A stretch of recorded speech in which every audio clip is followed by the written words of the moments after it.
Thank you, Ms. Costa. We also hope to be tasting the cake. We hope will not be too rich in terms of cost. You know, these things are, sometimes there is an escalation for this very important project, as we all know. I think we have to regain part of the time for the late starting of the works. So I give, I'll ask, Mr. Nelli is not here. Some of the Italian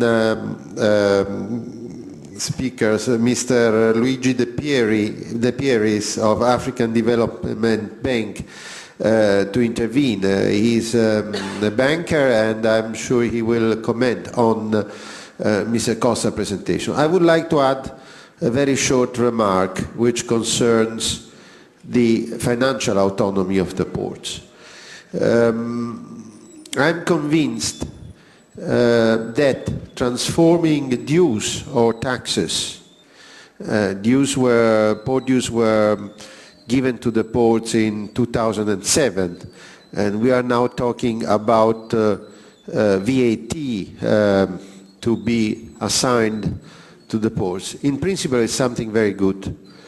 But I think that the concept of autonomy for public investments, so money that belong to the country, which were taxes, is not always right. The public investment should be made where there is the potential, and not where occasionally or because of previous investments the cargo goes. If we have, for instance, a pipeline, there is a lot of cargo which develops a lot of port use. It's necessary that the port where the new investment should be made. I think this is a misconceived concept for all the country. We speak a lot about federalism, and I think this concept is very far away from the European concept of federalism, which is getting together. The concept of the Ventotene Manifest, or the beginning of the community, the European community. I think it's very important that we will find the way to avoid, perhaps even to lower the dues, and to learn from the tradition of the Northern European port, in which the landlord, the concession part of the incomes is more important, lower the dues, give therefore some new impulse to the competition power of each port, but at the same time we are not interested in deciding or enabling the investment only in the ports, and also enlarging the cost of the public bodies like port authorities. If I have a lot of port use, I may be tempted to increase my salary. This is not right. So I think we really should develop this new concept, this new research that we will hope will go to the ports in a different way, that is casual distribution due perhaps to past investments. The port dues were created in order to repay part of the funds that the Italian state put in order to pay the debt of some ports in particular. And this was money of the country. So I don't think that paradoxically we may have the same ports who are now getting 100% of the dues, because up to 2007 it was 50%. The ports that generated the deficits and the loss, and now they are getting more. I think we should find a very entrepreneurial way of bringing the resources from the investments for the ports that need this and which can make a good use. But I think this is a very complicated discussion, and would like to hear some of the panelists' opinion, but we should leave it to a next edition of Shipping and the Law. So Mr. De Pieris, please. Thank you, Chairman. I'm very pleased to comment on the presentation made by President Costa on the project in Venice. Also because although here I'm representing African Development Bank, this is a recent assignment, but I was involved in the kitchen preparing the cook together with President Costa when this project was coming to life. And in fact, it is a project which perhaps is a sort of really a pathfinder for Italian ports in terms of public-private partnerships. Insofar, you should take into account that financing port investment is quite difficult, especially because ports are subject to the market vagaries, so it's not always easily predicted demand. So to be able to find private funding is quite an achievement. I would like to put this also in relation with the action points identified by the white paper from the European Commission. It is very important that action point 36 places a lot of emphasis in project preparation and to ask, to demand that in the project screening before they are launched to the market, there is an evaluation whether these projects can be suitable to public-private partnership techniques. This is extremely important because it would give incentive to port authorities really to look for private financing, especially against the background of extremely scarce public financing. Another point in terms of the enabling environment, I should mention something which is typical in Italy, which doesn't really help in my opinion. The fact that here, whenever you speak about port investment in port infrastructure, you have on the one hand the code on procurement. On the one hand, you have the maritime code. So you have to combine these two different sources of law. It is not always extremely easy, especially in the context of concessions. We had this problem when we were preparing the cook of this terminal Ro-Ro, and it is a problem which at a certain point should be resolved. I would stay to the time and I wouldn't say no more. Thank you very much. Alphonse, please. Thank you, Francesco. Now we are happy to have today with us somebody who has been the chairman, the alderman of the Port of Antwerp for a long time, with a long experience. And I believe that there are relevant questions to him, and he may add some others if he would like to, but one of them is, for instance, is the intention now of the Commission, the decision to make maps of European ports, is that a good one? That's the first question.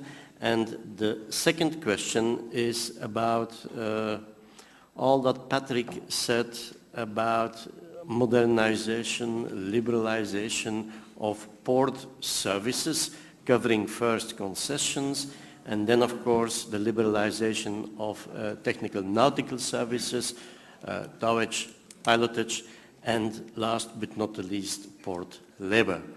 Mr. Delweide, the floor is yours. Francesco, I have a few seconds. Very few. Very few seconds. So let me just say one first thing. I am very happy to be in Naples, you know that. But not only for personal reasons, but also because I happened, during my stay in office, to have privileged contacts with two groups of the Naples Bay area. The one is present here, that's Grimaldi. We had a very, very good cooperation, and that resulted in allowing to the Grimaldi group a main concession outside of Italy in the port of Antwerp. And the second is, as most of you know, the fantastic presence of the group of Mr. Gianluigi Aponte, MSc, in the port of Antwerp. So that is just to explain how happy I am every time to be here in Naples again.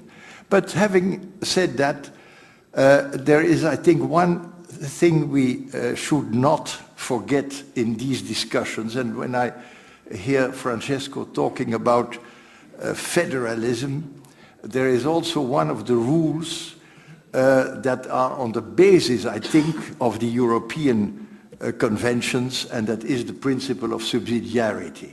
That means that, and we should not forget the history of our ports all over Europe. This history is made, and it is a brilliant history, is made by the cities, the maritime cities, the so many maritime cities all over our continent. And when we look at the president of the Port of Venice, when we see our friend Francesco Berlingeri coming from the fantastic port of Genoa, when we are here in Naples with the former president of the port of Naples. So all these ports have a brilliant maritime history. And the same happened, of course, in the north of Europe, where we have all these cities of the Baltic Sea, the Nordic Sea, the Atlantic coast, the Anglo-Saxon ports. So I would like to ask some attention for the maintaining of the principle of subsidiarity, in the sense that let's not to be too much centralized. Not only centralized as far as you are concerned from Rome, but also from Brussels. I would plead the case of all these ports. Not that there is no default, that there is no lax in their policies, but they are the best placed to know what is good for the ports. And of course we should build in controls, Francesco. The parliament, when it has to give money, has to control this. But let's hear this president of the Port of Venice defend his project. And then we can look whether it is worthwhile to help him or not. But he has the best place to see what is good for the Port of Venice. And I should say that this is something which remains a truth. What is good for Venice is good for Italy, I suppose. What is good for Naples is good for Italy. What is good for Antwerp is good for Belgium, etc., etc. So, and that is my first point. I think that we should make a fundamental differentiation between the projects of public interest, railways, maritime access, dredging, on the one hand, and projects which go to specific users, where, of course, we have to look at the points raised by Alex, and the points of European law in competition, the labor cost, etc., that are other. But I would like to make this fundamental differentiation between the points of public interest and the others.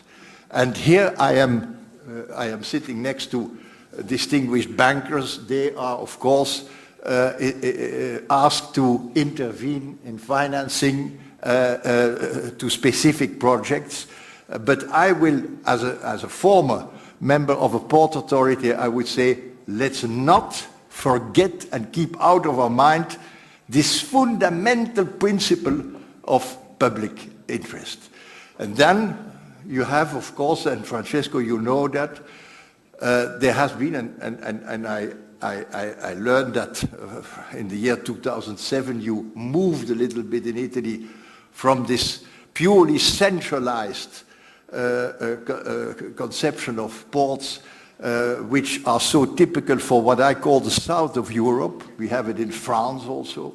We have it in Italy, in Spain, in Portugal, where you have very centralized ports.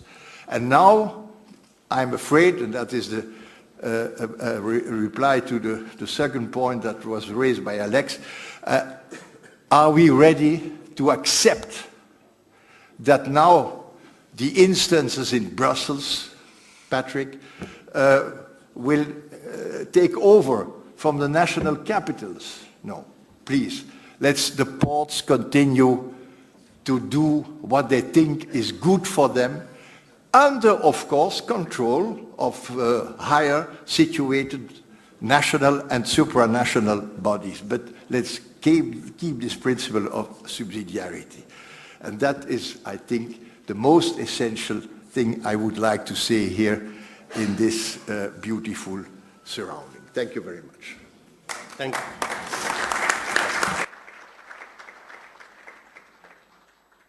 Thank you very much.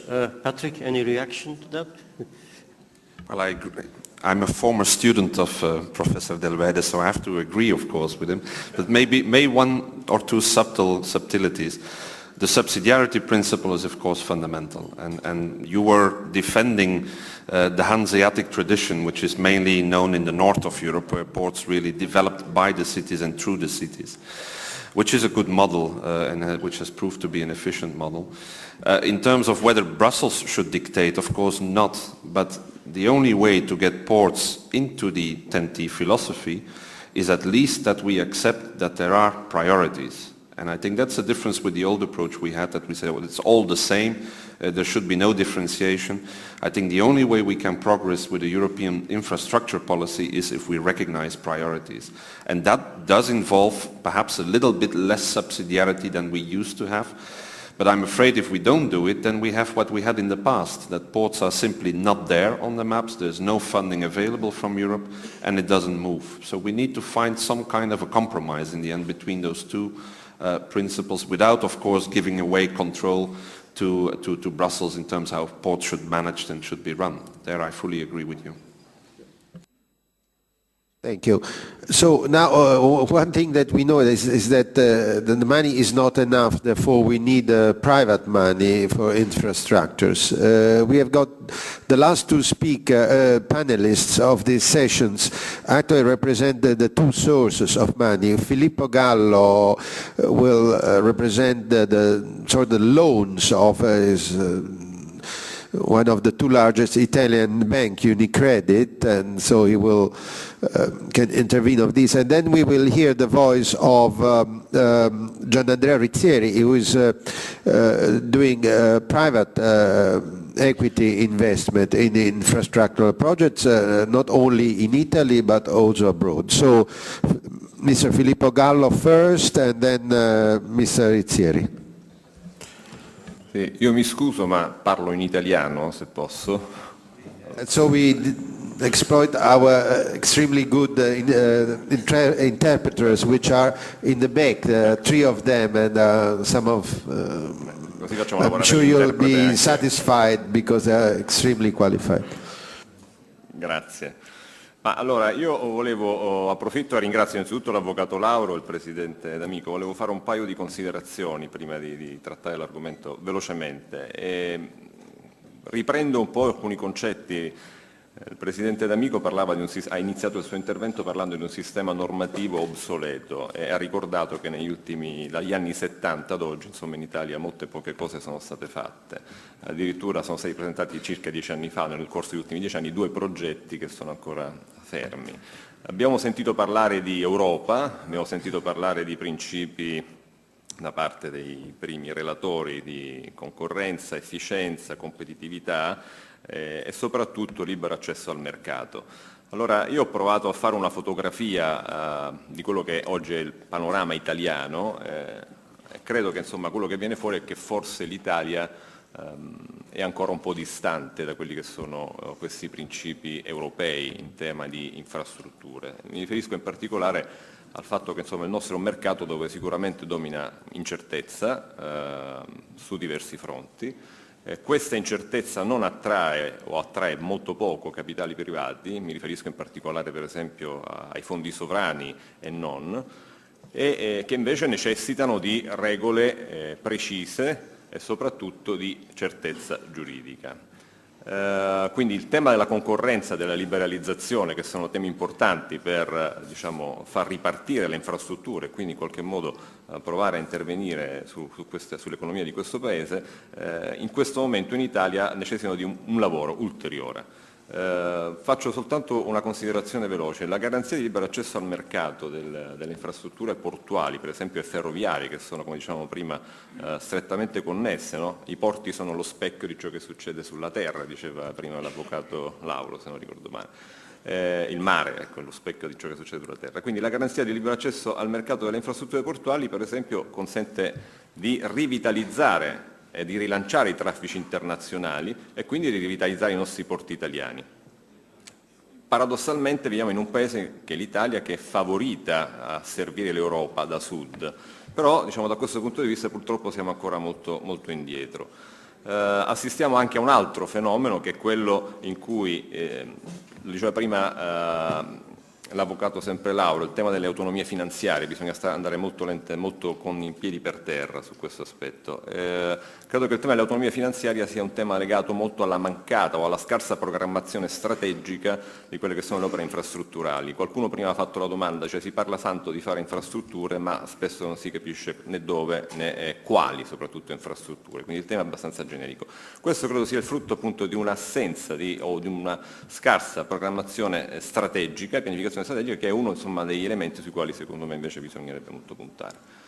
Direi che lo strumento che potrebbe appunto in qualche modo sopperire o comunque dare una mano proprio in termini di programmazione non solo strategica ma anche economica, finanziaria, è proprio lo strumento di cui ha parlato prima anche il dottor Costa, cioè quello del partenariato pubblico-privato, che consente di mettere insieme da una parte lo Stato, in quanto chiudo, lo Stato che regola e dall'altra parte invece il privato che gestisce e quindi con tutte le sue competenze. Saluto il sottosegretario di Stato onorevole Bartolomeo Giachino, che mi fa piacere possa ascoltare queste ultime battute, poi lo sentiremo oggi pomeriggio e sicuramente ci potrà esporre la posizione del governo italiano su questi importanti temi come su altri altrettanto importanti. E per chiudere il pannello della portualità vorrei farlo con il private equity rappresentato da Gian Andrea Rizzieri di Venice European Investment Capital SPA. Thanks. I thanks Avvocato Lauro and the President, Mr. D'Amico, to have given us the opportunity to participate such an impressive panel. What we can just bring here our last experience. We did an investment in Turkey.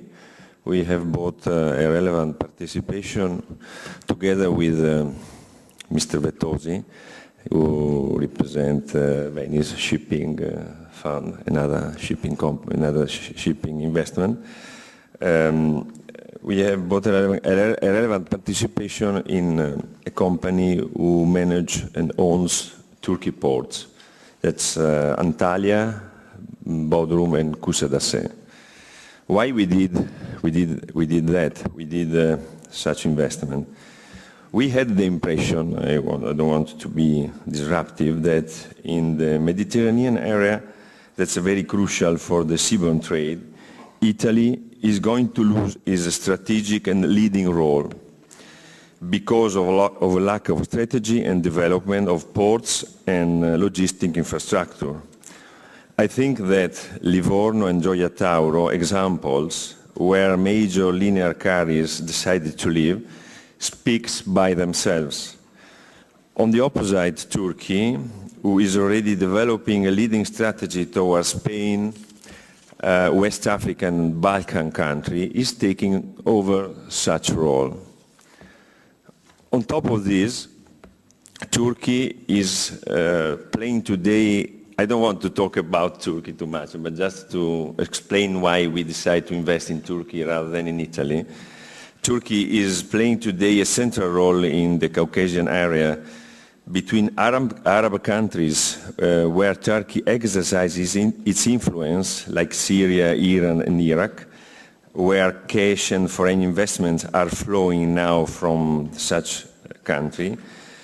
And the ex-CSI country, the country who belonged to the Soviet Empire now of Turkish tongue, like Azerbaijan, Turkmenistan, Tajikistan, Dagestan, all such countries are rich of mining fields, gas, oil, and all of them are looking at Turkey as with a central role. For this reason, very briefly, we believe that Turkey is facing a long or at least medium-term stable growth. But what I wanted to say that the Turkish government is planning a very relevant and massive program of infrastructure investments. That's what we do not have here in Italy. That's why we are forced to look abroad to invest in another country. That's a real pity for us. We have the Southern Secretary of State, Mr. Giacchino, who just asked me to intervene. So he has got other commitments later. So if I can interrupt you. Yes, I finished. Thank you. So perhaps we can ask Right Honorable Giacchino to would you like to intervene from the podium or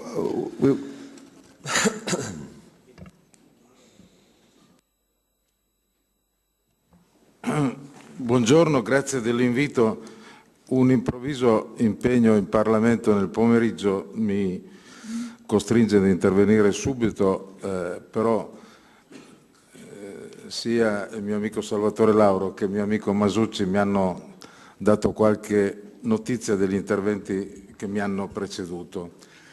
Il decreto sviluppo, che è in via di elaborazione, sarà molto importante per il rilancio dell'economia del nostro Paese, anche per quanto riguarda la parte della logistica, delle infrastrutture e della portualità. Anche se devo dire che ho riscontrato in questa fase di discussione che ha molto democratica e molto larga, che sta portando all'elaborazione del decreto sviluppo, ho trovato nel mondo della portualità due tendenze diverse. Una, l'esigenza di interventi e di interventi decisi. Dall'altro un certo timore, un certo conservatorismo all'affacciarsi di soluzioni nuove per favorire soprattutto la partecipazione dei privati al rilancio dei nostri porti. È noto che il nostro Paese è cresciuto poco negli ultimi 10 anni, è cresciuto poco perché nel nostro Paese sono stati più forti che in altre parti. Noi abbiamo avuto, lo dico agli ospiti stranieri, abbiamo pagato il peso della presenza nel nostro Paese del più grande partito comunista dell'Occidente, che ha portato al blocco della costruzione delle infrastrutture di trasporto. Nel 1975 una norma approvata in Parlamento, proposta da un deputato del Partito Comunista, l'onorevole Libertini, ha bloccato per 25 anni la costruzione delle autostrade.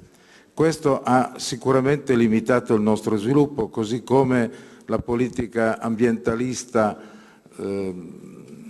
interpretata male, ad esempio sul discorso dell'energia nucleare con il referendum dell'87, fa sì che il nostro Paese abbia un costo dell'energia elettrica sia per le famiglie che per le aziende superiore del 30% rispetto alla media europea. È ovvio che noi dobbiamo recuperare il tempo perduto. In questi anni, per quanto riguarda le infrastrutture, noi abbiamo puntato a recuperare il tempo perduto con la legge obiettivo. Oggi, a 10 anni, il mio ministro Matteoli sta lavorando e proprio nel decreto sviluppo ci saranno alcune norme importanti che recuperano i limiti della legge obiettivo per favorire in gran parte l'intervento dei privati con la logica del project financing. Per quanto riguarda la portualità, e il collegamento con l'Europa. Per noi è chiaro, e lo si vede chiaramente dal nuovo piano nazionale della logistica, come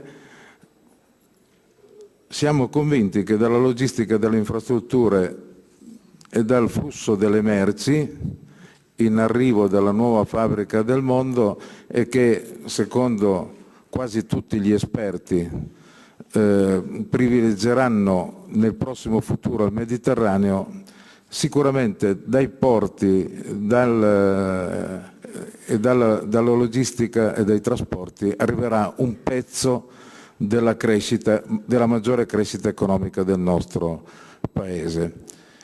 Siamo convinti che dobbiamo difendere il manifatturiero, e lo abbiamo fatto nell'ultimo decreto con l'articolo 8, che puntava soprattutto a favorire gli investimenti, ad esempio della Fiat a Torino e in altre parti del nostro Paese. Ma siamo consapevoli che se vogliamo ritornare a crescere di più, dai porti arriverà un nuovo sviluppo. Noi attualmente perdiamo un 30% dei traffici diretti verso di noi a favore dei porti del nord Europa a causa delle nostre inefficienze. La recente indicazione della Commissione europea, che ha indicato nei 10 corridoi strategici ben 4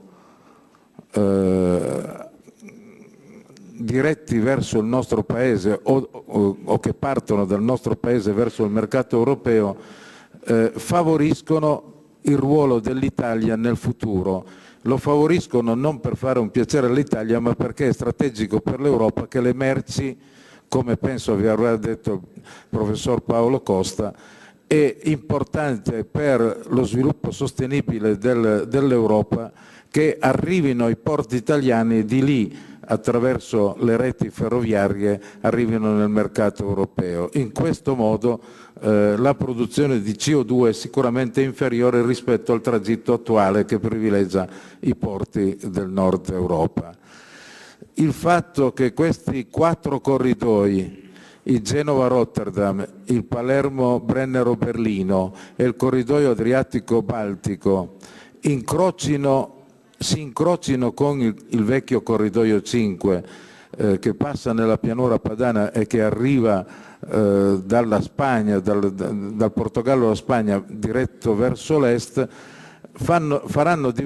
mettono nelle condizioni il nostro Paese di diventare veramente una grande area di logistica del Sud Europa. È ovvio che il nostro Paese deve attrezzarsi meglio di quanto non ha fatto nel passato per utilizzare questa opportunità che è nell'interesse non soltanto del nostro Paese ma dell'intera Europa.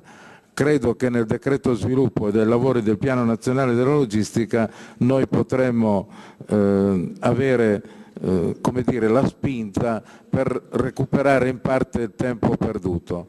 Voglio sottolineare in ogni caso qui, anche se non è l'argomento della sessione di questa mattina, che in questi 3 anni di crisi il nostro Paese ha avuto la capacità di sbloccare le cosiddette autostrade del mare con l'ecobonus, sul quale stiamo continuando a insistere, a lavorare, e proprio con i fondi della finanziaria del 2012 vi saranno ulteriori risorse per proseguire quest'opera, questa iniziativa importante di intermodalità, di utilizzo quindi delle vie del mare in alternativa alle vie stradali. Buon lavoro, benvenuti in Italia.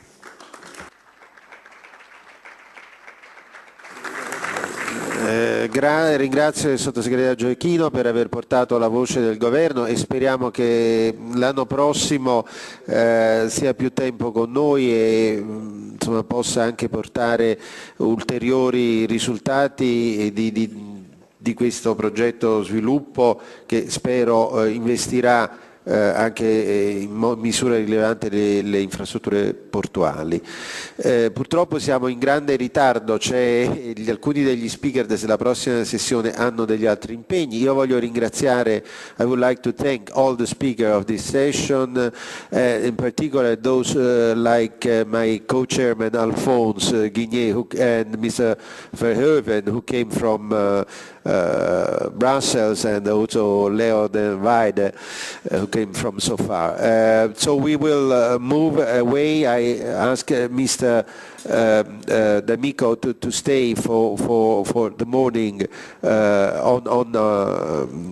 we'll just move a little bit aside, and we'll leave the space to the speaker of the next session. Then we will have a coffee break, which will be very short after this session, in order to try to regain part of the time lost. Thank you very much.